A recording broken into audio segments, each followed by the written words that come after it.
الرحمن الرحيم. halkan waa degmada Doolow gobolka Gado. halkaas waa wabigi Jubba kaasna waa wabiga Dawa. halka iskaga daran Soomaalidu waxay tiraahdaa Soomaaliya waxay leedahay laba wabi Jubba iyo Shabeelle laakiin waxay leedahay saddex wabi.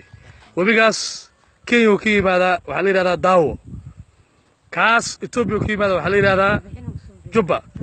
xagaas oo aada wuxuu aadaa Soomaaliya oo aada isku darsan Soomaaliya oo aaday kii maray luuq maray waaye baardheer maray saako bu'aal dhulkaas kii maray waaye Jubba la yiraahdaa magaciisa Jubba kaas Shabeelle la yiraahdaa amus sida awgeed marka Ilaahay nimcadana nasi nimcadana Soomaaliya Ilaahay si way garlaayin laakiin way garlaayin Ilaahay saan ugu nimceeyay wabigaas fiire labadu meesha kaga daran kaas xagashaas waa xagash hadda kaamira